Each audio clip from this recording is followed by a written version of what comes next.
All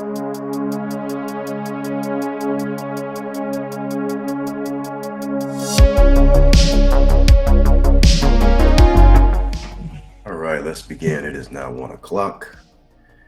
And now we are going to begin this session today. This is our first time using the form of chat or live inside of Mighty Network. So we're going to try to do this today.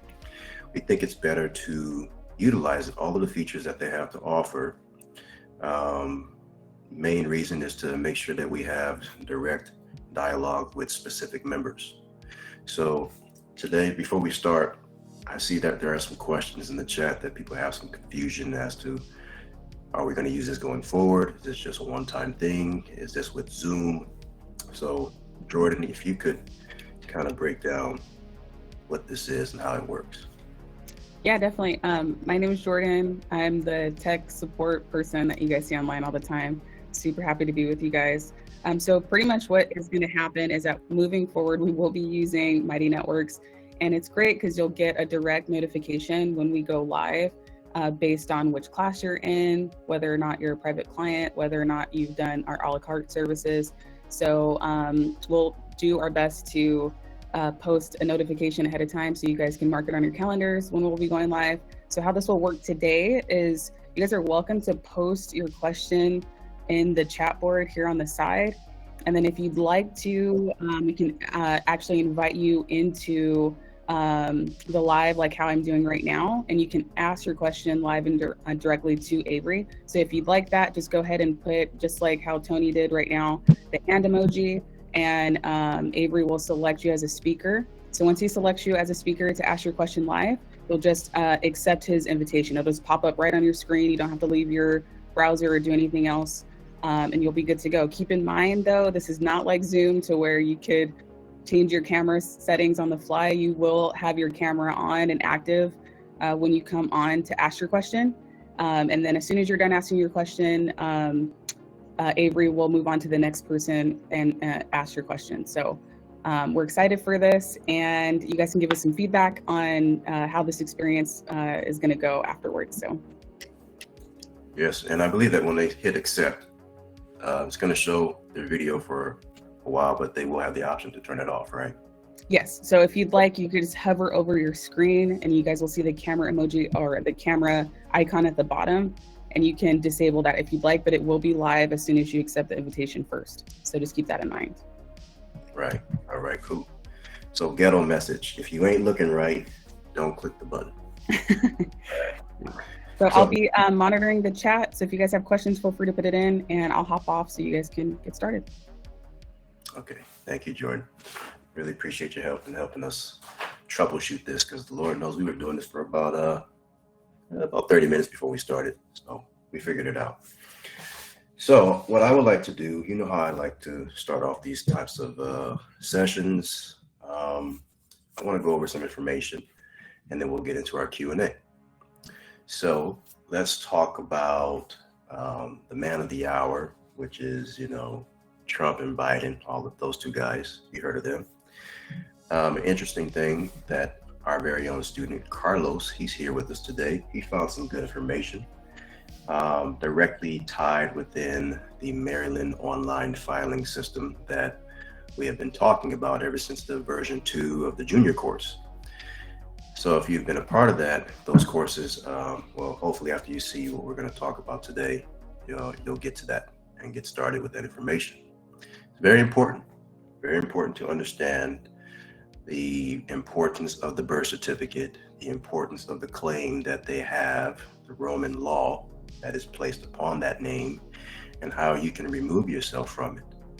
So our very own, former president, right, the 45th president, he's done that process. And this is actually just reassuring to know that guys like him and others, which we've already known, but we have an actual public record of that filing. And guess what? We're doing it right here within the 0%. So let me share my screen and we'll look at exactly what has happened.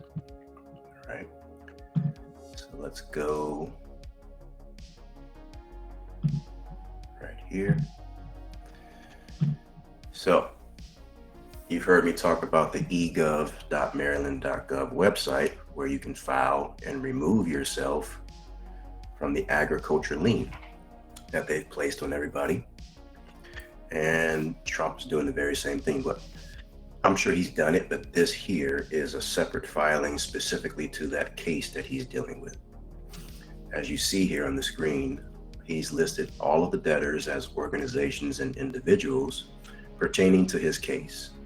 So you have the New York County Surrogate Court, you have the Supreme Court of the State of New York, Arthur Engoron, that is the Chief Justice of New York. That person has been listed as the individual.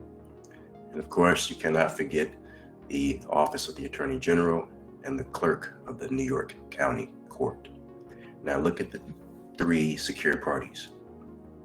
The Department of the Treasury, you should be familiar with that by looking at our updated Treasury discharge video, as well as two individuals, Trump himself and a man named Marc, I believe that's pronounced, it's in French, Loseillu, Marc Loseillu. Now this one, that name is a ghost. He is an absolute ghost. However, he is also an author, and you can find some of his books online. I want to share that with you as well. But let's open up the file here, and we will take a look at what exactly is inside of this case or this filing here. So bear with me for a minute. Let me try to figure this out. Right, here we go. So you all can see this lien here. Just give me a shout out in the chat. Looks good. Okay, thank you. So, like I said, we have the original parties of the court and their addresses that they are listed as debtors. Now look at the collateral section. Let's read it. This is actual and constructive notice by special deposit for the benefit of the depositor, secured party, grantee, beneficiary, claimant in this trust action for claimant's claim. You guys keep in mind, what Carlos found is a blueprint on dealing with court cases. I don't care what it is.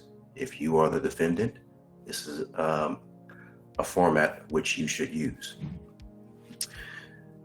Notice of claim of all investments, commodity and trust deposit accounts, contracts with attached collateral and proceeds to secure collateral, along with the claim of trade name, trademark, copyright, patent of the name Donald John Trump. And we all have that, right? We have our copyright depots, we have our copyright notices filed in the local newspaper, and we also have a license and trademark agreement. It says, my mind, body, soul of infants, spirit, and live born record as a member of one heaven, and reject and rebuke all assumptions and presumption of being property of the Sestuke v. Trust estates mentioned under the canon Roman law 2055-2056, and assignment of all debt obligation to the Office of the Secretary of Treasury. Discharge this tax matter under UCC 3-601. All right.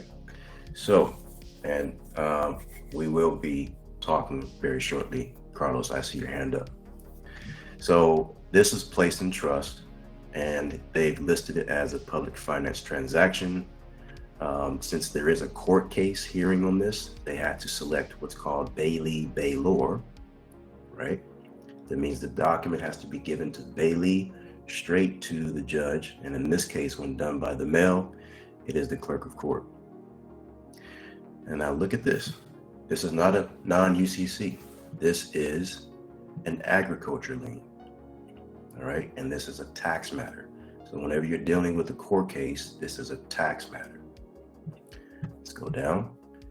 Here we have the judge listed as well. And again, Marc Loseillu. Now, here's additional information in the collateral that they couldn't fit above. So here's the additional spacing. Notice of exempt property, Internal Revenue Code 6334, subsection A, subsection 9. We will take a look at that. It says clerk of court is now ordered to discharge the case and to compensate the secured party in the amount of all charges, $250 million in gold coins. 31 USC 5118, subsection D, subsection 2. You should all be opening up a browser and looking up these codes as I read them. The case index number, it's valued at 2.5 billion. So what he's showing you here is that the private side of the case has a value and the public side of the case has a value to discharge. Because he's doing it in gold coins, obviously 250 million in gold coins is worth more than 2.5 billion Federal Reserve notes. All you have to do is go to the nationalusdebtclock.org and you will see to the right-hand side the value of gold being sold on the public market, which is anywhere from $1,900 to $2,300. But there is also the private side of that, which is around $12,000 per ounce. All right. He also used an IRS payment voucher connected to UCC 3-306, and he's attached them. So Trump is listed as the secured party for the authorization. This is the case. Now look what he wrote on the actual certified copy of the case. I don't believe Trump wrote it. I believe the fiduciary of Trump's account wrote this. It says accepted for value, return for discharge. Exempt from levy, there's that IRS code again. Pay to the order of the U.S. Treasury by executor master beneficiary. Okay, so there's a different fiduciary who's making this happen. This is a go-between person for Trump and the Department of Treasury. And here is the actual payment voucher. Here's that name again, Mark Loseyu. French, you're gonna tell me if I'm saying that name correctly or not. I don't think I am, but we're gonna go with Loseyu for now. So what's interesting is I did a little search for this person's name, and you don't find them anywhere in Google, you don't find them in Bing, you don't find them in any of the search engines, but you do find this exact payment voucher on Scribd, which kind of threw a flag to me. But I also found that he is also an author. So let me show you that. I found that to be quite interesting. Mark Lix Loseyu, the estate. And I look at this number here, it is the exact same payment voucher. What does Trump know? Why is he using this voucher inside of his UCC1, agriculture lien? He has a book called Trump It, My Internationally Protected Person. It's $200 and you earn 200 points. Let's continue. It says, everything is forever private. Everyone is forever ready. $200. It says, Mark Loseyu estate is service marked in any and every order of all derivations. $200. He is the general executor. $200. He is forever exempt from all vaccines and vaccinations. $200. Federal trademark, U.S. serial number. Here's that number. Let's look that up one day. $200. I am a citizen of the highest heaven. I am son of the most high God in the name of Yahusha. $200. Black Wall Street. My labor is worth millions of billions of trillions of dollars. I claim it all now. This is all you find on this name here, and it's connected to a Trump case number. So, very interesting. If none the least, this book I would actually go and get. Maybe you guys should get it too. So let's take a look at what Trump was talking about in the collateral. He mentioned he was a member of One Heaven. Now here is the organization that you would find on it. and it mentioned the canon law 2055. It says down here, given the private secret trust of the private central banks are created on false presumptions, when a man or a woman makes clear their live born record and claim over their own name, body, mind, and soul, any such trust based on such false presumptions ceases to have any property. And he also mentioned 2056. Any administrator or executor that refuses to immediately dissolve a cesta QV trust upon a person, establishing their status and competency, is guilty of fraud and fundamentally breach of their fiduciary duties, requiring their immediate removal and punishment. Okay, so I want to read one more just above 2054. It says, while the private secret trust of the private central banks cannot be directly addressed, they are still formed on a certain presumption of law, including claimed ownership of the name, the body, the mind, and soul of infants, men and women. Each and every man and woman has the absolute right to rebuke and reject such false presumptions as a member of one heaven and holder of their own title. Now you can actually click on that and go further into what this actual society is, and it's talking about how it is the very first society of all societies.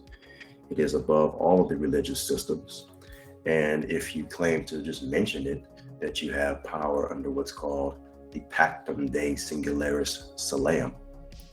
This is going to take further research, of course, but it is good information. Now, I looked up Arthur, the Chief Justice. He is who he says he is. The document mentioned Title 31, UCC 5118. It is the Gold Clause and Consent to Sue. It was subsection D, number 2. It says an obligation issue containing a gold clause or governed by a gold clause is discharged on payment dollar for dollar in United States coin. And that's exactly what he said, in $250 million of worth of gold coins. That is the only way he could discharge the tax matter, by using gold. So all you have to do is just mention that there is, or actually know, you have to know that there is a private side to a dollar bill, and that's the gold side. So when you receive a dollar bill, you actually receive gold. You just have to know how to access it. And you have to use gold to discharge the other side. It's the only way it cancels out. That's the most important thing to walk away from here. I've pulled up the case that it's talking about. It began back in, I think, early 2021. And it's here. I'll provide the links below if you want to have a chance to read it. But very, very, very interesting stuff. This is exactly what Trump is doing. He's doing the very same things that we are doing. And I know that there's other members out there who are doing the same thing. Within the same filing system, out of all the filing systems in all of the counties and all of the states, Maryland is the one, right? Maryland and Virginia, the Virgin Mary, the Virgo, the star, all right? So let's get back to our questions. Let me go and check the chat here, see what we have. All right, hands up. Let me go to Carlos first. So Carlos, let me see if I can access your profile here. All right. You should see an invite, Carlos.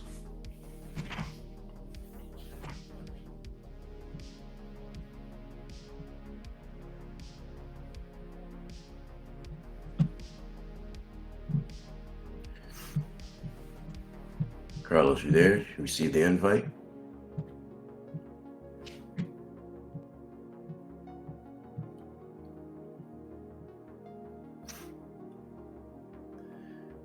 says no. Yes, you see it. All you got to do is accept it.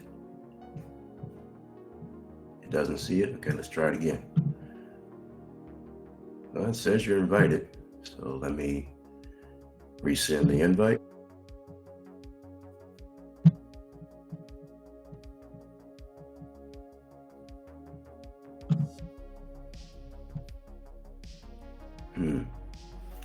No, doesn't see it. Let's try a different person just to make sure it's working at all. All right, I'll come back to you if it does work. Let me go to Jonathan.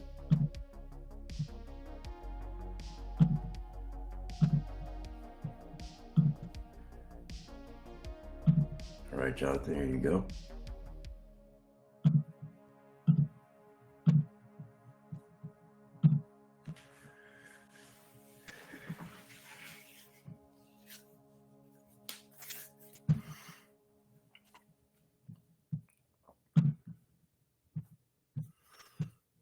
Jonathan Prater, have you received the invite to join in with us?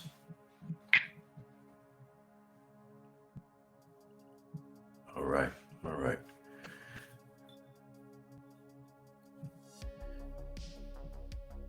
So you should be able to come on live with me.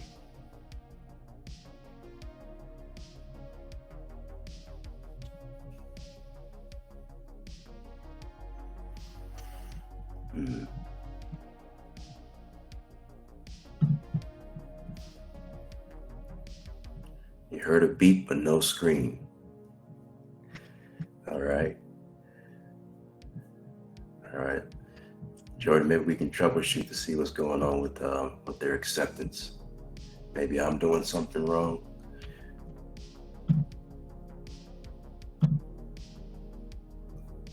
Okay. Well, for the time being, let's do this so we don't waste time. All right. Just type your questions really quick. And as we work on that, I will answer the questions. Go ahead and send them into the chat. I'm reading the chat right now.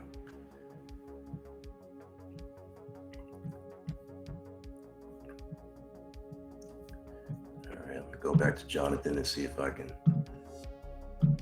remove him and then put him back in as you guys fill in your questions. All right, Carlos, let's try you again as well.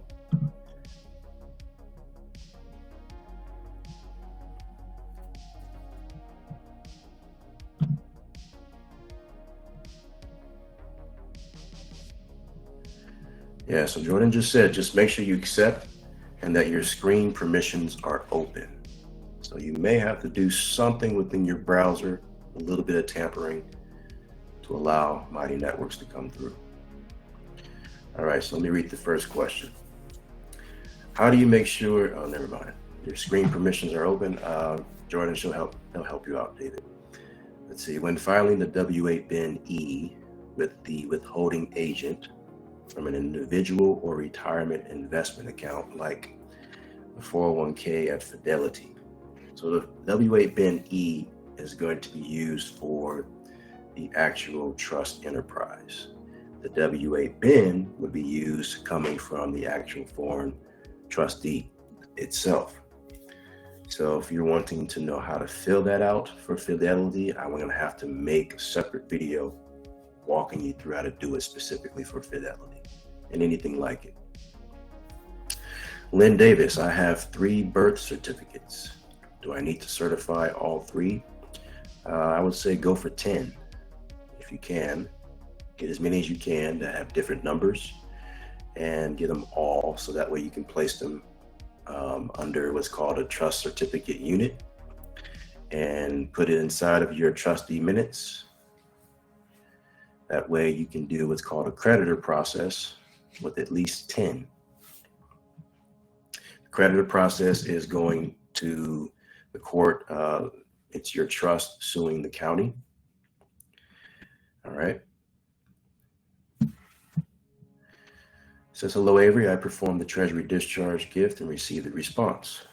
We are returning your check. The U.S. Treasury does not separate funds from one individual check to make payments or donations to other designated parties. If you wish to make donations to different entities, then you must make separate checks for each party.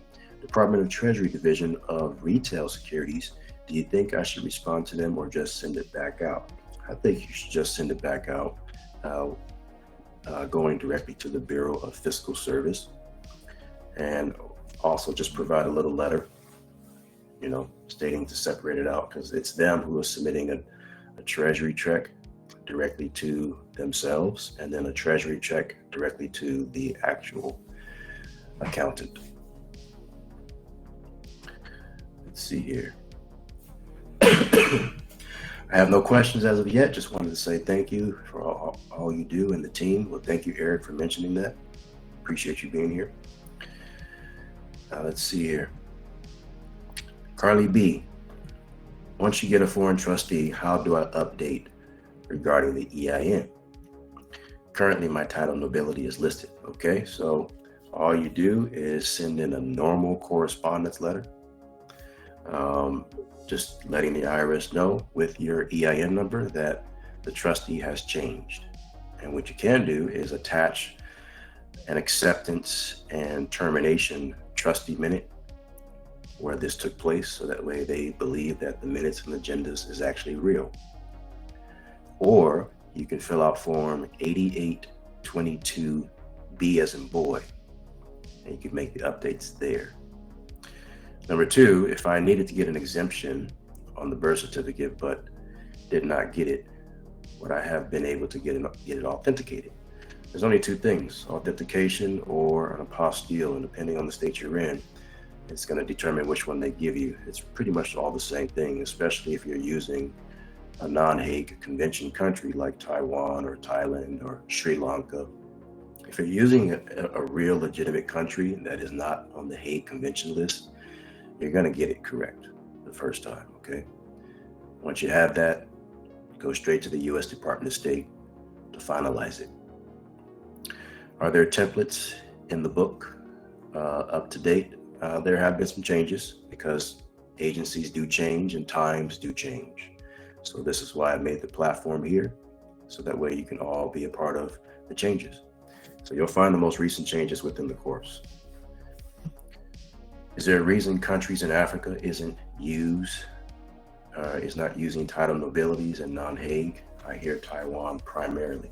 There's a lot of countries that are falling off the non-Hague Convention, and it's just to keep themselves in power, those that are part of the elite circle, and to keep the circle very, very small. So there is a time limit in getting this done. Like I said, get about 10 of those done so your process can be complete. My name was spelled incorrectly by fault. If whoever typed it in, they corrected it, but I now have 2 birth certificates. Do I utilize and certify both? Utilize the one that is correct, the one that you would use in commerce, which is the name that's on a driver's license or a social security number or a card. Use that one. All right. So AJ says, I like that, AJ Wick. I'd like to join Truist Bank.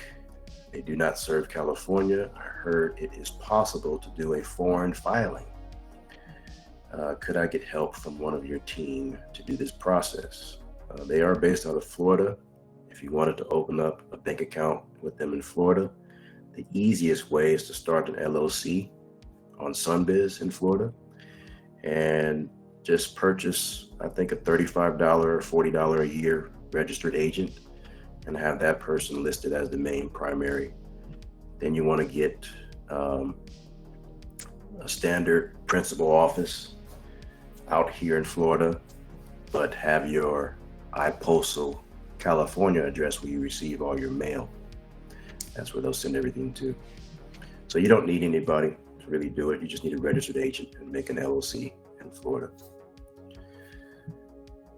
It says, please let me know, how did you find lenders' QSIP numbers for your BMW account?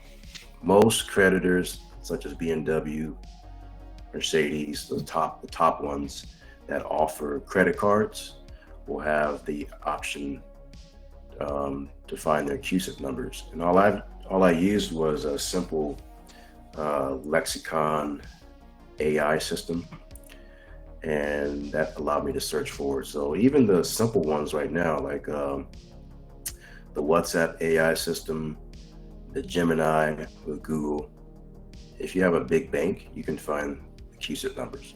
But if you can't find it, it's no big deal. Having it or not having it does not give validity for cashing of the check and discharging debt. Okay, so any rejections you get from the Treasury or anybody else, it doesn't mean because you didn't have the CUSIP number. It just means that at this time, we're not accepting. Try it again. Just keep doing it until you get it. Let's see, for the EIN, the 98 call, can I call as my foreign trustee? Yes, you can.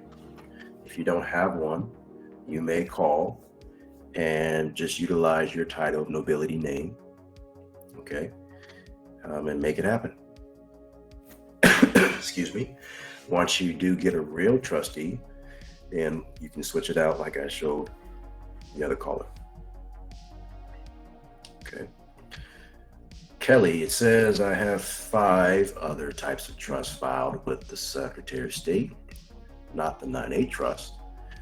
On one of the videos, I saw that the trust declaration was similar to our BC.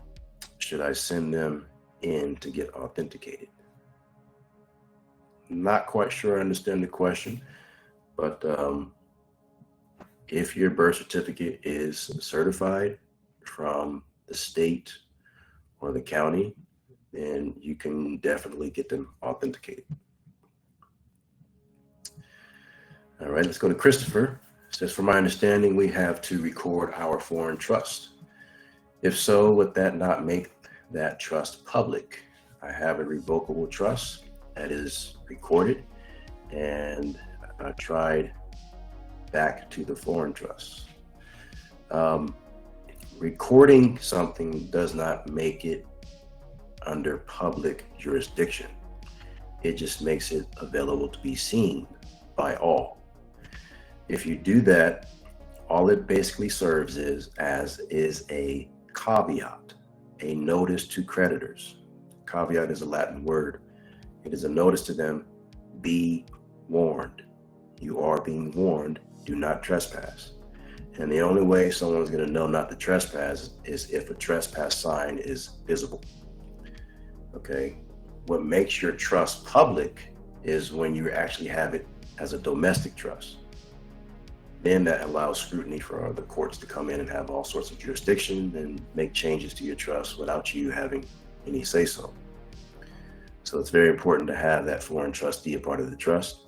It's very important to have the general administration that governs the trust to be a foreign jurisdiction. All right. Let's go to Jonathan. It says, great day. Mine is for taxes. Number 1, I have done the tax injunction. Number 2, I have to rescind the injunction due to it being ran in the paper. After the injunction, Maryland filing, would I still need to do the transfer of debt or just do a 1041 tax filing? Also, do I still have to do the U.S. tax court? So the only reason why you would do the U.S. tax court is if you exercise all of your options, you have did the accord in satisfaction, and they're still ignoring you, then you would file a U.S. tax case, and you'll get it shut down within the case, simply and quickly. As far as the transfer of debt on UCC forms, that is something that you can do, like what we saw Donald Trump do, right? He discharged the tax matter by filing an agriculture lien, right? Very specific, an agriculture lien. So you can do that, all right? Now, if you file your taxes the way that I'm going to show you how to file them, and this is to students, we'll talk about it. We'll look at the forms. We'll talk about it, right? We'll look at the forms and we'll say, this is what you put here, here, here, and there, and why. If you file the taxes for that particular year that you're disputing a tax bill, that should alleviate the tax bill because you're removing all tax liability, transferring it from one entity to another. So you'll have all of those three assets in your pocket.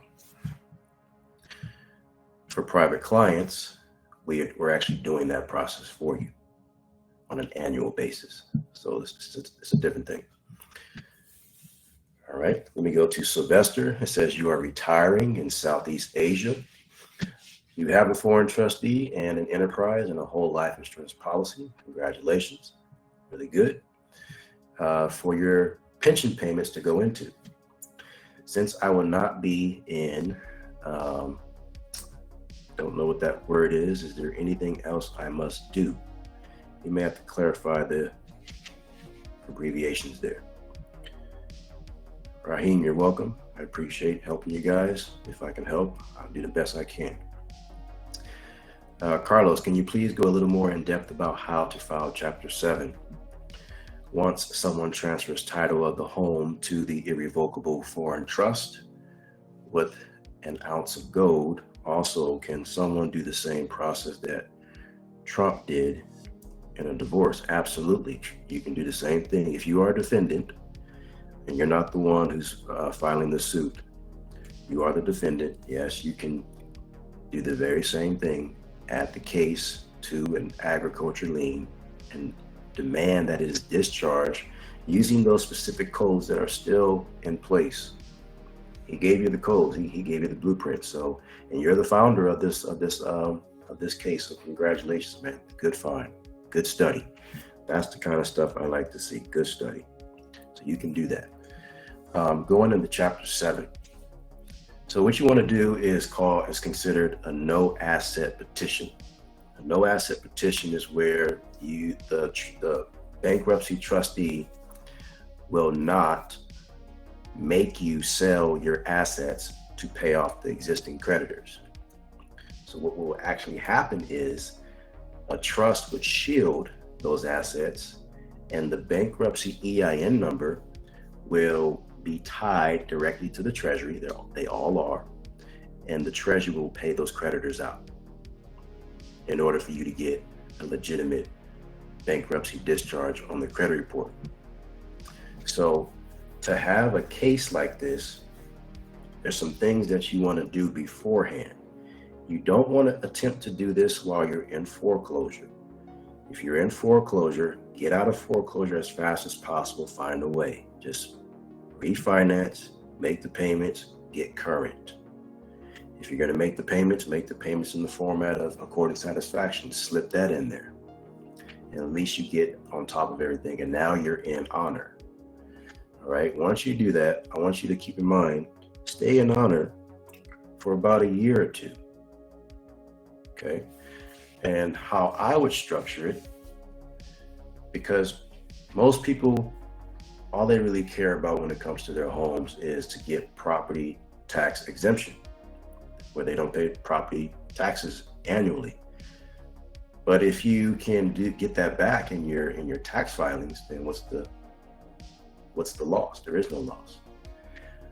I say that because in order to have property tax exemption, the best way to do it is to have a land trust hold the title to the property, and then you have a church, a religious entity as the trustee on that land trust.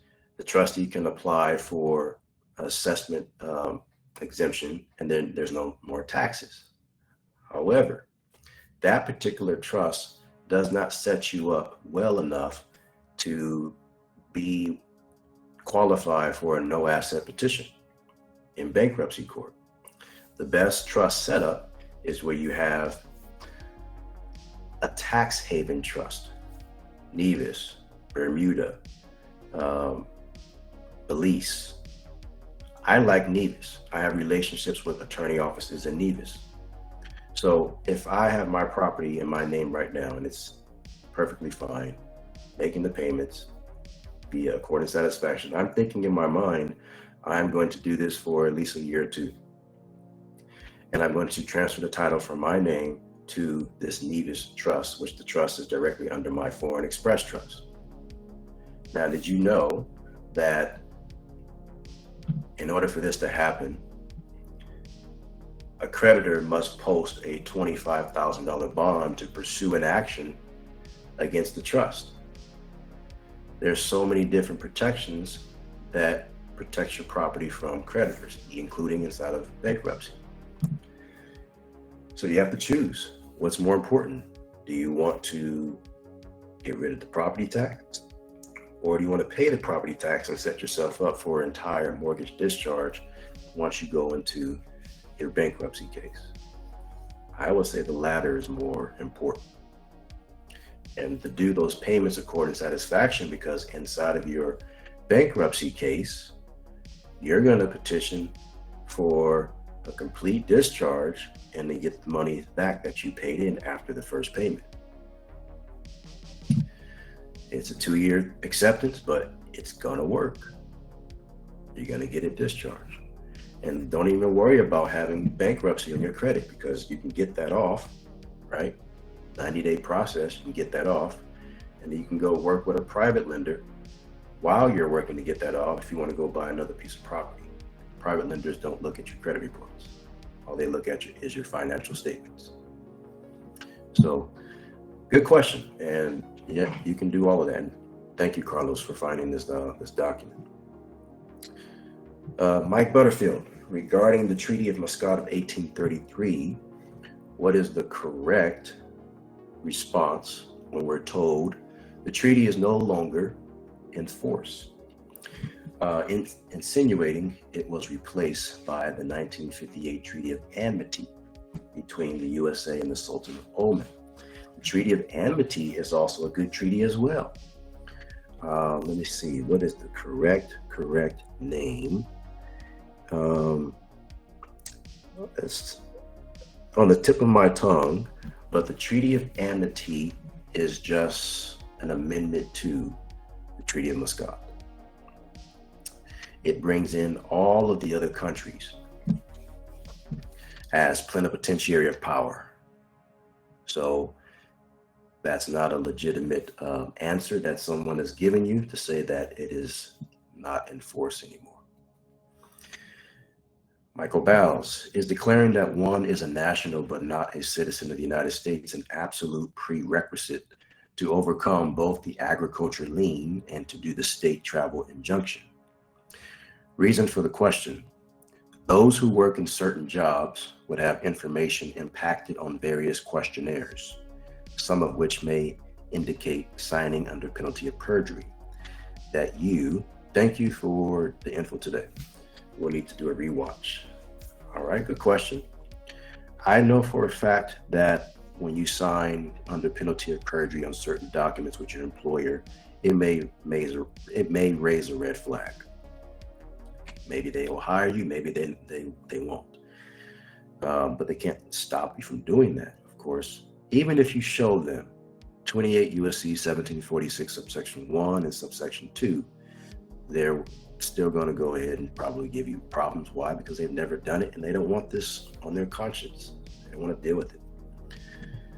So the answer to the first part of your question, no, it is not a prerequisite to make this declaration in order to do a state travel injunction. Your state travel injunction is based on the Articles of Confederation.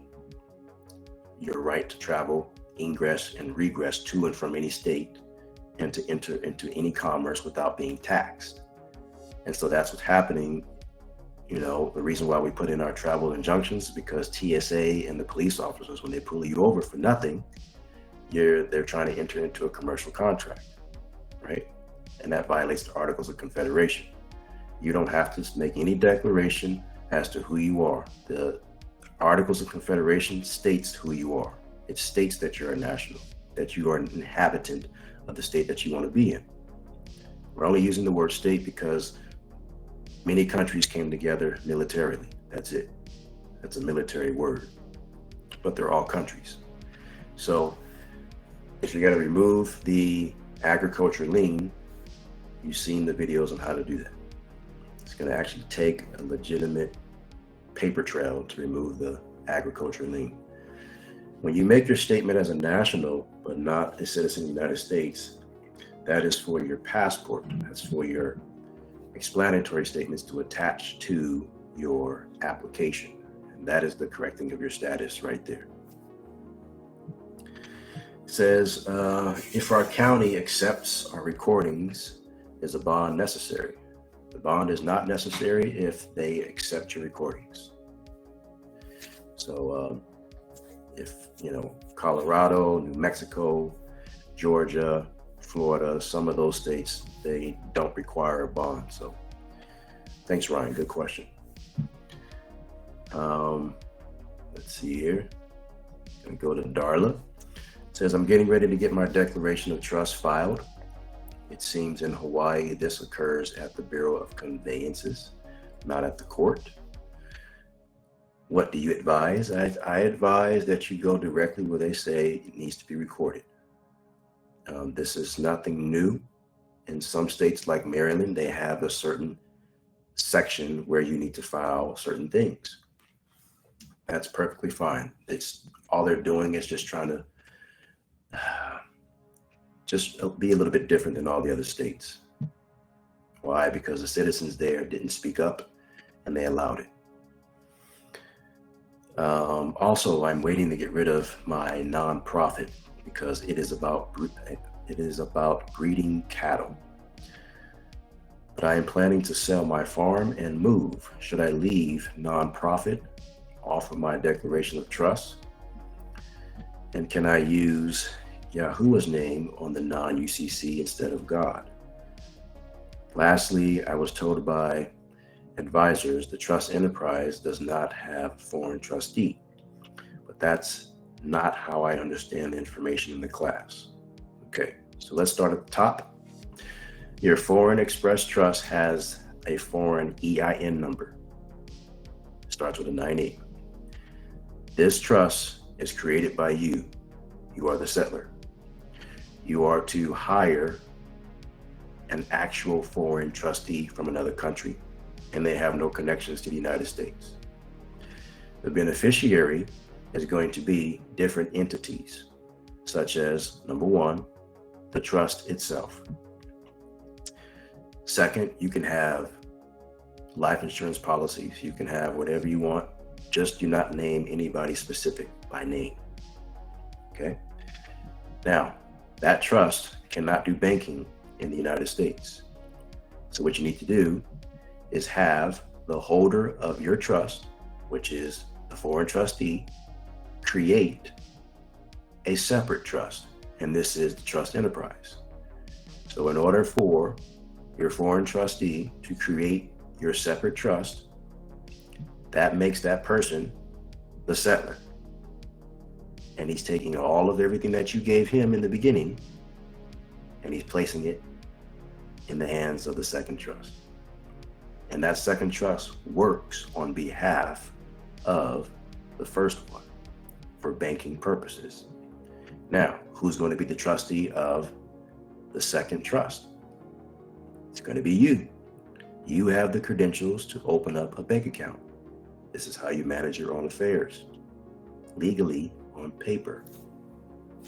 All right, so that way you feel that nothing in your life really changed. Now you can protect yourself, protect your monies. If you want to take it a step further, you would have your foreign trustee create an LLC, okay? And let that LLC be the sole owner of the LLC, and have them go and open up a bank account. We like to use Mercury Online Banking. Eventually, what you can do is have your foreign trustee set you up as an authorized user. So that way you have access to the money and they don't.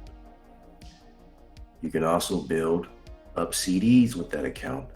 That'll further build trust with that bank, and then you can get credit cards in the name of your foreign trustee and also adding you as an authorized user.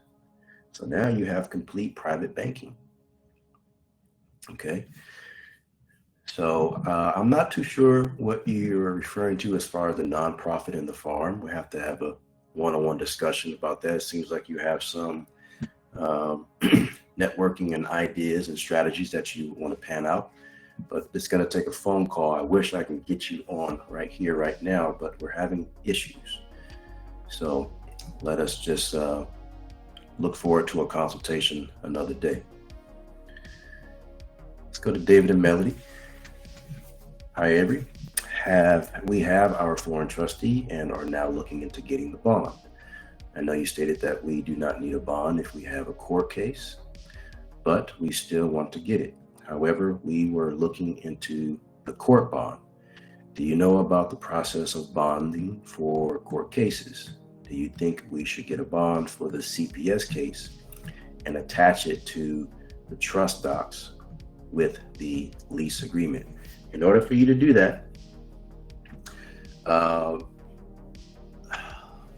it's going to be a little bit difficult because you're going to have to get a court order.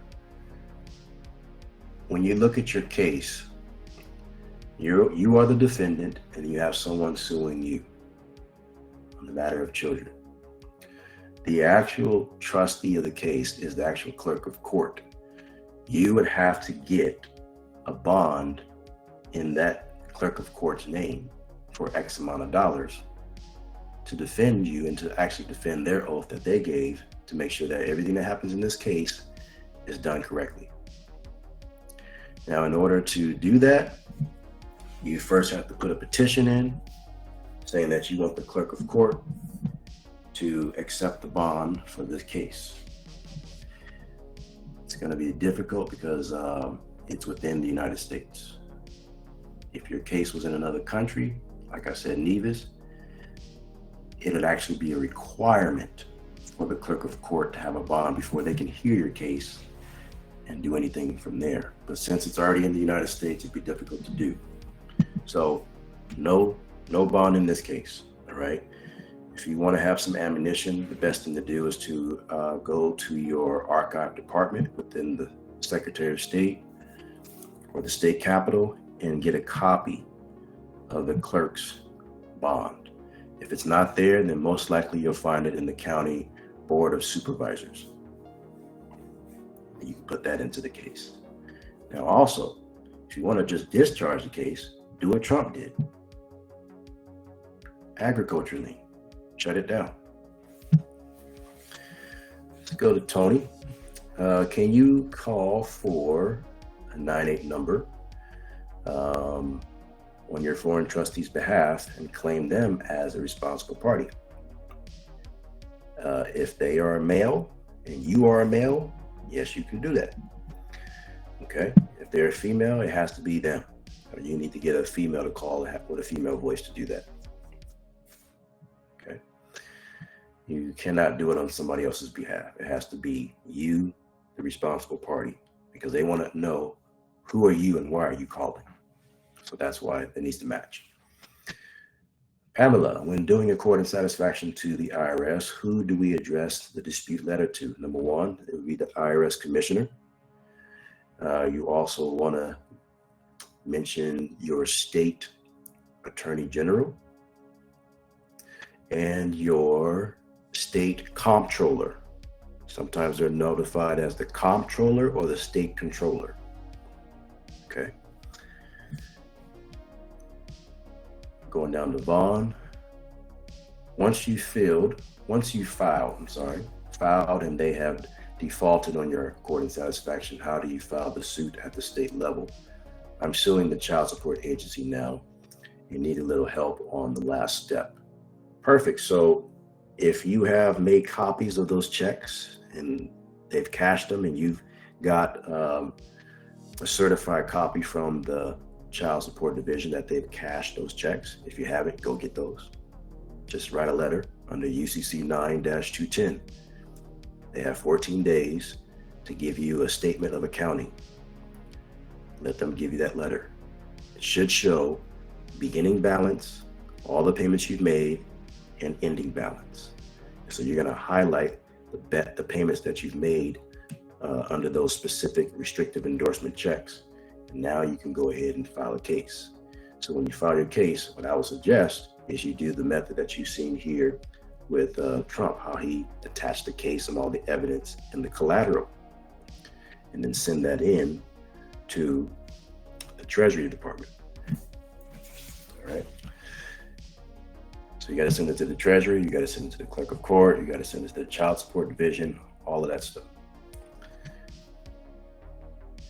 Stewart, can you change the start date from your foreign trust with the IRS after getting a 98 number? Yes, you can. If you made it October 2017 on the record and you've listed a specific trustee name, but you decided that, oh, I made a mistake, it's actually 1996. Simply send in an IRS letter to that foreign division in Cincinnati, and they will make the changes. And be sure that the day you do that, you make the proper trustee minutes updates. So you need a separate minutes added to your trust when you do that. All right. Let's see. Oh, so Joseph Patricio, he helps you find the document. Great. That's what it's talking about. That's what the community chat is all about, that you guys work together on these things. All right. Got a question here from John Green.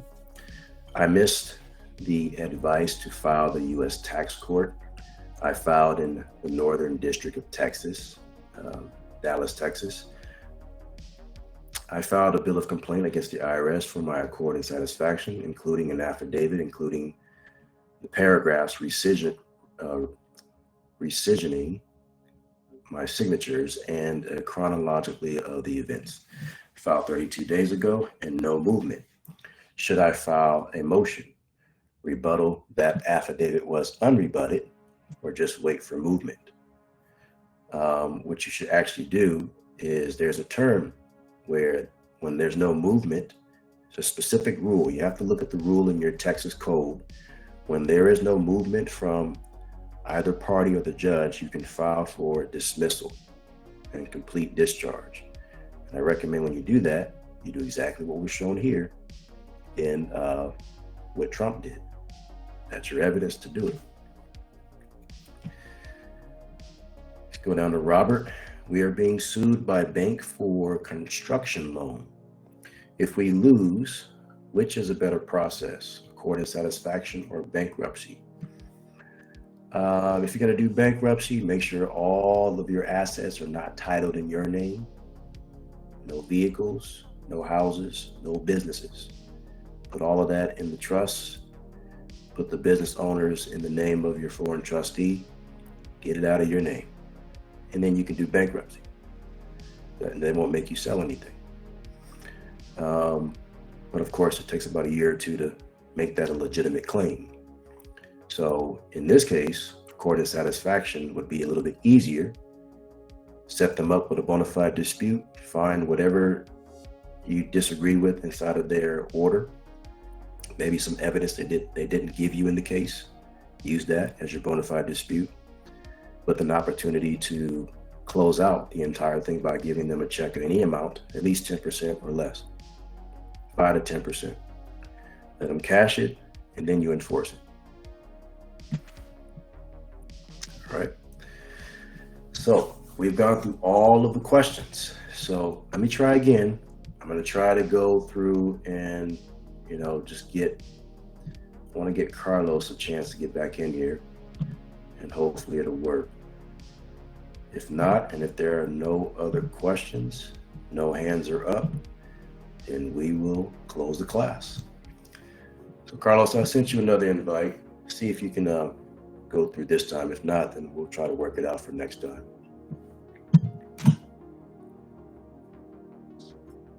I'm in. All right. Good to see you, young man. Hey, there was one. I was getting tattooed too right now, so I'm listening out the door. Okay. No, Okay. No, but definitely, man, amazing. So yeah, myself and Joseph Patricio, I mean, we've been going back and forth, helping each other out. We actually found, and we actually went through the whole UCC one, and that's something that we definitely were interested, because we both have some cases and we wanted to go ahead and apply that too. But in this case, you already answered all the questions, which I appreciate. Thank you, Avery. You've been amazing. I mean, I'm telling you, you have changed a lot of our lives. So You are a trailblazer in everything that you're doing, and much love to you, man, and God bless you. One more thing, I actually put it in there. I've been sending out also the Treasury gift, and I received that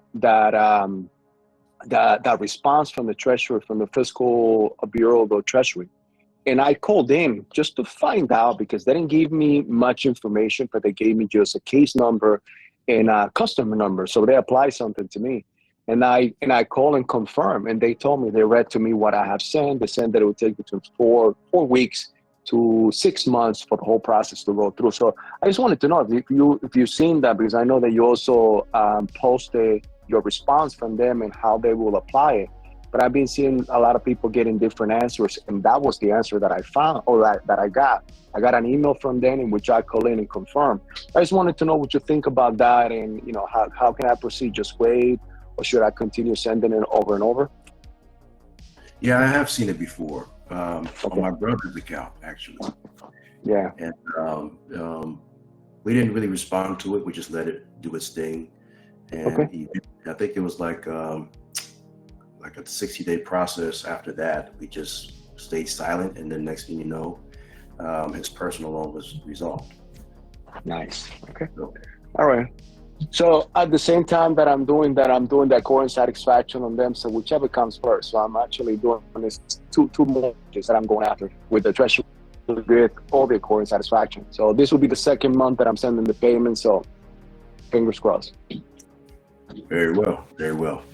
Yeah, All that's right. what I advise, do all the methods, because, whichever goes first, that's what we care about. Okay. Hey, man, thank you. Appreciate it for everything, all right? Thank you as well. All right. Take it easy. Bye.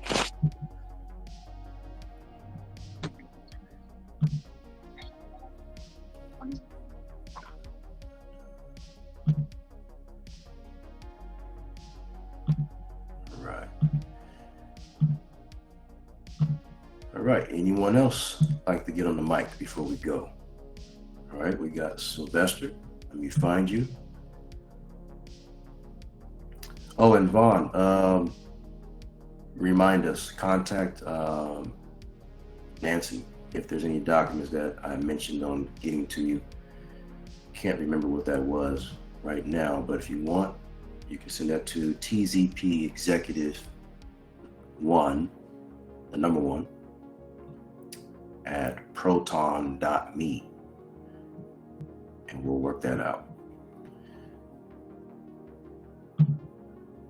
Sylvester, you've been invited as a speaker. Would you like to come on? Your hand is raised.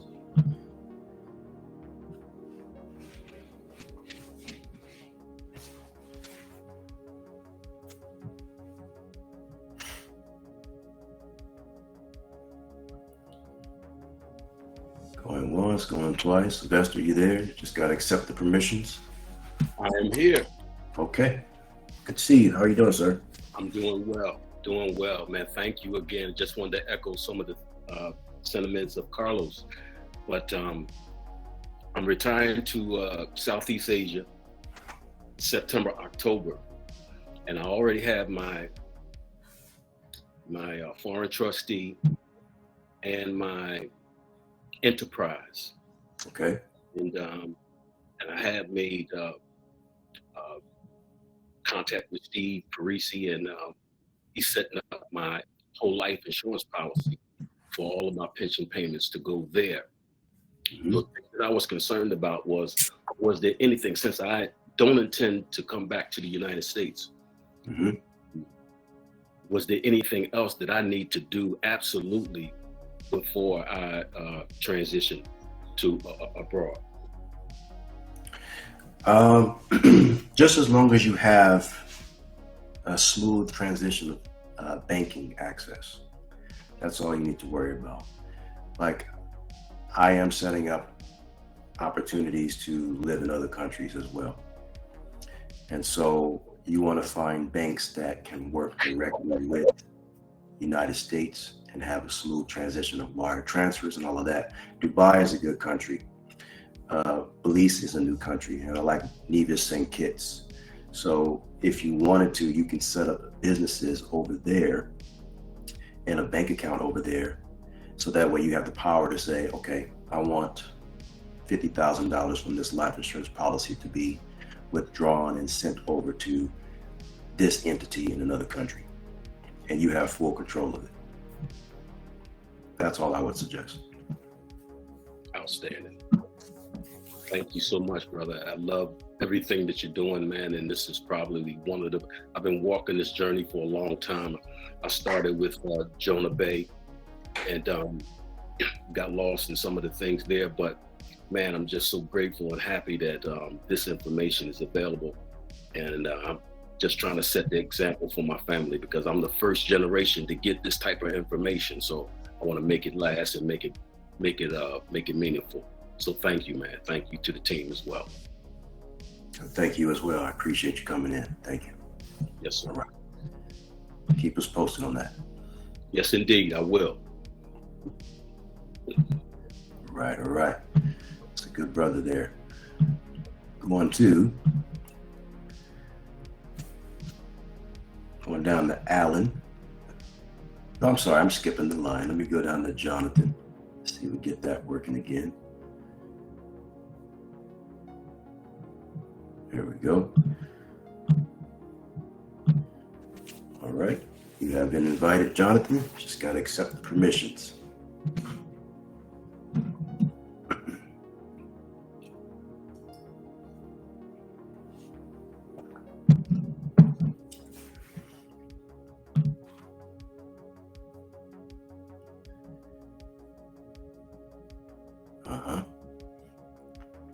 Yeah, it says get ready. And then what else does it say?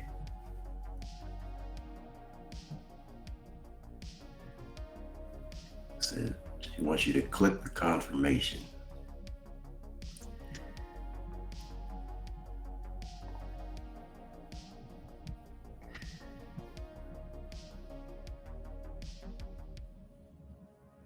All right.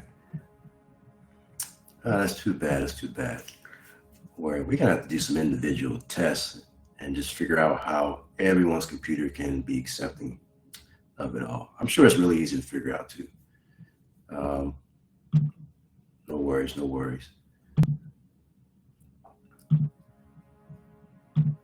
Let me try to go down to Alan.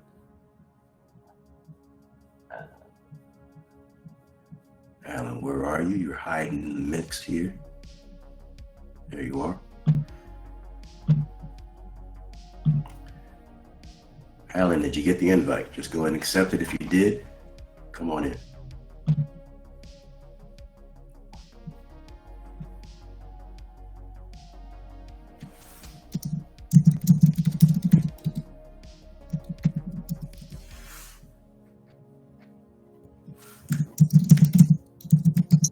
Oh, beautiful.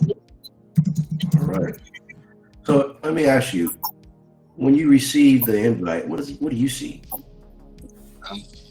Was box that said get ready, and you click that, and then something else popped up, said audio, video, join as a speaker, and hit that, and here I am. Okay. Now you do have the option. You don't have to share your screen if you don't want to. I think as soon as you come in, you can click the video button and it turns it off for you guys. But it's up to you guys. Now, okay. Hey, don't mind the ugly mug. It's good. Okay. But listen, man, peace and blessings to you, man, and the whole staff and the fam. I really appreciate it. And yeah, if someone's got a study group going, I'm definitely up for that. But I had a question about this Nissan. I sent in my dispute letter to them. I sent it to everybody too. I sent it to just about everybody I could, man, including their indentured trustee and everything else. But didn't get any response from them. But what I did get now from Nissan is a letter, and the letter basically is stating, just to summarize, that they put it in quote legal, end quote rhetoric that I am referring to is misinterpreted and blah blah blah. that I'm relying on to support the fraud you were attempting. And then later goes down into saying that the restrictive endorsements that by signing my purchase contract with the dealer, that I had agreed that they are allowed to accept payment with any language or any other, restrictive endorsement language, whether it be except for value, blah, blah, blah, or otherwise. And yeah, it's a full-on little kind of a letter back, they kind of clap back at me, like, and I'm going, okay, all right. So the battle's begun with Nissan. I just sent them their dispute letter and then sent off the first check payment to them. This is what I just got back from them. And I'm just wondering if I need to pursue this, obviously, into a court. Is it just a regular state court? Do I have to go into like chancery court? What do my next steps look like? Well, we're not involving the trust on this one because the trust did not buy the car. So it's just regular state court. Now the amount, you're not suing for any money, basically. You're suing for a complete discharge of an obligation, right? And so and this is what we see all the time, all they can argue is we have the right to accept any monies in any form. We have to accept it. Even if you send it to us this way, they'll tell you that. There's so many cases that goes against that too that you can use when you do sue. And so by them actually accepting and depositing and stamping your check on the back is a whole nother contract. It voids the one that they want to stick to. And that's what you're arguing in court. It voids the one that they want to stick to, that the one that they want to say has given them power. So with that being said, you just walk in there in a court setting with a question to the judge. After this first payment here, isn't it done? And according to, and then you give a list of all these case numbers. Now you want to find case numbers in your state that pertains to accord and satisfaction where a borrower was discharged of an obligation. And you also want to find it in the appeals court in your state. Because if you stop it and show proof that even in the appeals court they would lose, they will resolve it in the state court. Definitely think I'm going to need to do a consult with you. I'm happy that you were in Cali. You were in Cali, or still are, but that's where I'm at. I'm up here in Sacramento, so I'm close to the state.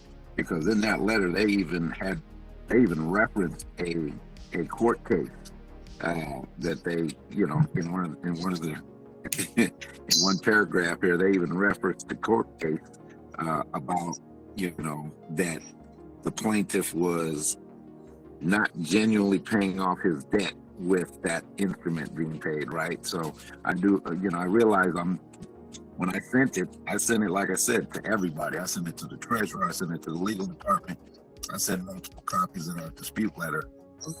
So I'm already knowing, and before that, I'd even went and sent in the contract back to him and did all kind of other stuff. So this is like my second attempt to settle. So yeah, I realize I'm going to need some court cases to back this stuff up. So hopefully maybe I could do a consult and you could lead me to the promised land. Yeah. I mean, everybody on the team here is well versed in it. And if you want to book some time with them, they will give you quality time with that. How do we book that time? I just do that through the site somewhere? Yes, Jordan. Let me see. We go through on the site here. A good way for me to pull it up and share my screen. And Jordan, thanks for all the help too, man. I know I've been like, the big dummy in the room with 101 questions to you, but I do appreciate you, attending to me.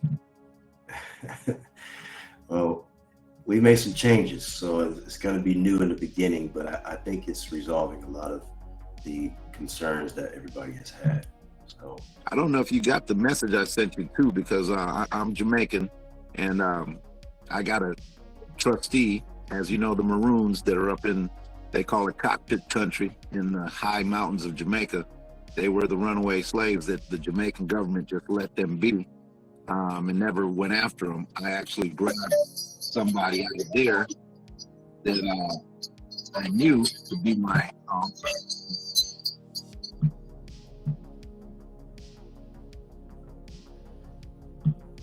oh, looks like we lost you there, but I'll go ahead and share my screen and show everybody where you need to go to book a consultation. So Jordan, she did place the link inside the chat there. So all you do, go onto the side here, right? Scroll down, and you'll see right here, book a consultation. Click that, and it leads you straight into this document here to gather all your information. All right, fill that out, send it to us, share. No, we did it all. Okay. All right, so let's see here. I'm going to share the actual file.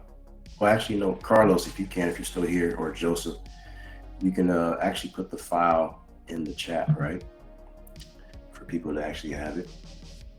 Man, sorry I had lost you, man. Cousin called me at the bad time. Oh, I understand that. I get a lot of calls too. So let me get back to you. Let me just mention this last thing. Joseph or Carlos, if you can, share a copy of that agriculture lien for Donald Trump.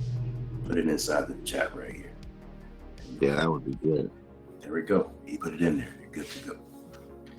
So I don't know. I got cut off right when I was telling you though, man. My trustee is a Maroon. He's not even in the Jamaican system. So this brother has no passport, no Jamaican. You know, he's literally, you know, they still got a queen up there on top of the mountain. Like I said, the Jamaican government never, once the Maroons left and went and ran away and got away, they've been self-governed. And so he doesn't have nothing on record, even in Jamaica. So did I go too native of a trustee? You know? Well, you don't have any ID up there, nothing? Man, when I'll tell you, you make a trip to Jamaica, we have to, you know, link in when you go. And man, you wouldn't believe this. That, you know, born in the village, delivered by the medical man, medicine doctor. They're fully, the Maroons are real. The Maroons of Jamaica are real, man. And I can't even understand when they speak. Their tongue is a different level of patois. You hear me? Like, I'm sitting there with my boy, like, what'd he say? But yeah, I mean, it's different level, man. And but yeah, I started thinking like maybe I went too deep, you know. But I just told him, shoot, I'll shoot you $100 a month, you know, and shoot it over to my boy, and he'll give you the 100. You know, to him, that's a lot of money. 100 US down there in Jamaica is a lot of money. So he jumped all on it. Like, yeah, he'll do it. So I think I might have went too deep. Let's see.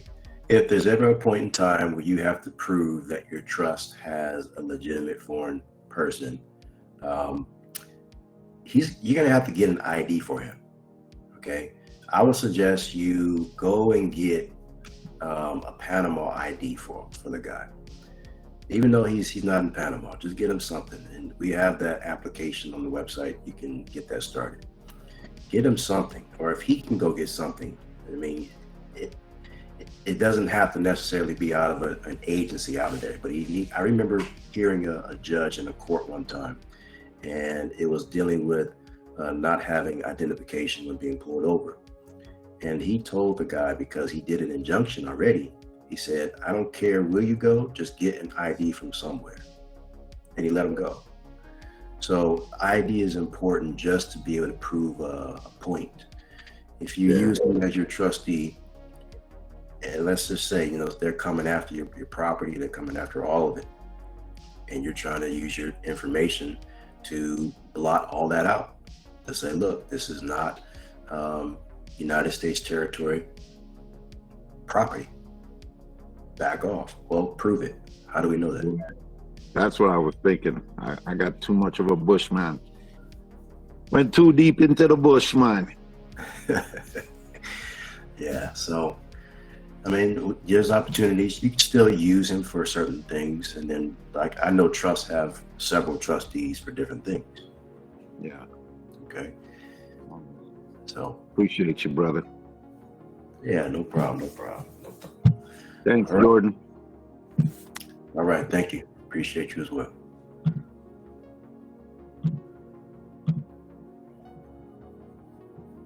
All right. Looks like we got all the hands. One skim through. Yep. All right, we're good. So that's going to be it for today's class. A good hour and 25 minutes. Let me see. I'll just answer this. Stuart Bay, how far back should I go with the start date of my foreign trust? And what factors should I consider? I'm going to let the class answer that one. Everybody, I think there's at least 10 people in here that know the answer to that. So go inside the community chat or go inside the chat of this video when I post it and answer his question. How far back should he go back for his foreign trust? Is too far too far? Is there a limit to this? I'll let the class answer that question. All right, so I think this was successful. Again, I'm sorry for those that couldn't get on and talk live, but we'll try to go ahead and master this thing. So appreciate you, Frenchie, Nancy, as well as Jordan, for being in and helping me throughout the chat and managing this. And we'll see you guys on the next first Saturday of August. But I like this format so much that I think I'll just randomly pop in and start lives. And I don't care if you're at work. I don't care if you're getting ready to go to bed. If you want to jump in, you jump in. But if I want to have a moment to just talk to you guys, or whoever will be listening, just jump in. All right? So with that being said, I'll see you guys when I see you. Peace out.